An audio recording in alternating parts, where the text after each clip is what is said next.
All right, and joining us is our 7 News medical expert, Dr. Cedrek McFadden. As I sit here and wipe down the desk from my sneeze, I apologize, everybody.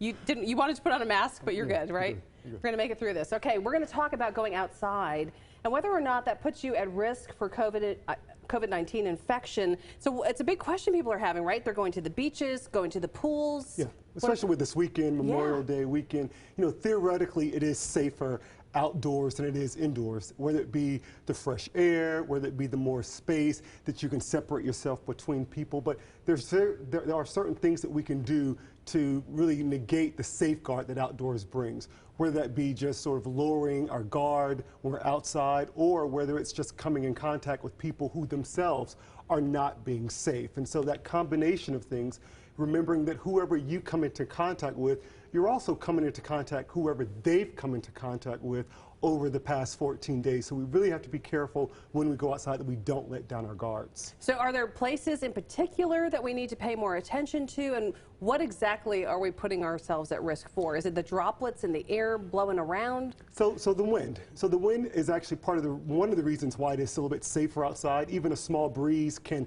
dilute very quickly the virus in the air. But say, for instance, there's a person that is nearby that is infected, and they cough, sneeze, or do something like that. They put it into the air. The wind can scatter that virus to nearby people, potentially exposing them, but really in small numbers. So this is about viral load. So one single virus is not going to infect you. It's going to be quickly gobbled by antibodies.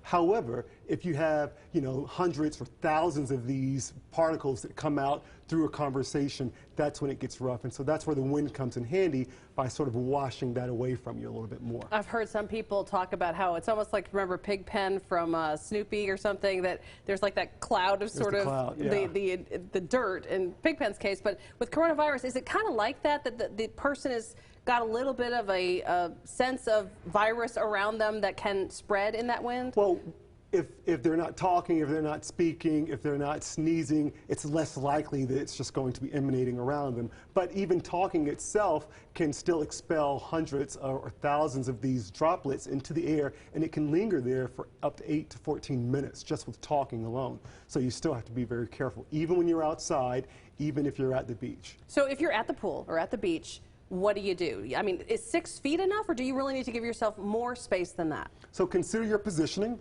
If you are going to be stationary for some time, if there is a wind, you might want to consider moving upwind from someone else that you're going to be next to, because that may decrease some of that risk as well. But we're not talking about with your family. If you're with your family, the people that live in your home, sure, you're fine. But we're talking about other folks that may be around. But that distance is still important. That 6 feet, or that's 8 feet or 6 feet, that distance is still important, but positioning yourself in those areas may be more important as well. Any other environments? I think about people that go outside and run. I know you're an outdoor runner. I mean, should people be doing anything specific regarding that in terms of protecting themselves, depending on where they run, I suppose? So social distancing when at all possible, but sometimes that's not possible. So if you're going for a walk and you know you're going to be in a space where it may not be possible to be protecting, wear a mask. Absolutely, wear your mask and still do those things that we've already been talking about doing. But if you're going to be in places where you are running, some runners especially will find it difficult to wear the mask and breathe. So consider running in other places, where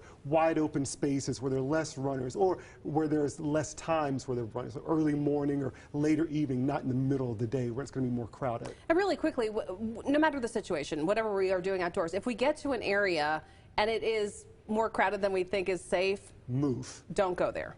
Exactly. Get out of that area. Whether it be a restaurant, whether it be anywhere, you want to still be protecting yourself and your family from others. Because again, you don't know just by looking at someone whether or not they're sick. Yep. It can take up to 14 days for symptoms to come. So you can't look at folks and say, oh, they look fine, we should be okay. All right, Dr. Cedrek McFadden joining us to answer your questions. If you head to the 7 News Facebook page right now, you can add any medical questions you have right now, follow-ups to what we've just talked about, or anything else on the 7 News Facebook page. We'll tackle those live at 5. Yes. You're watching Carolina's Family at 4. We'll be right back.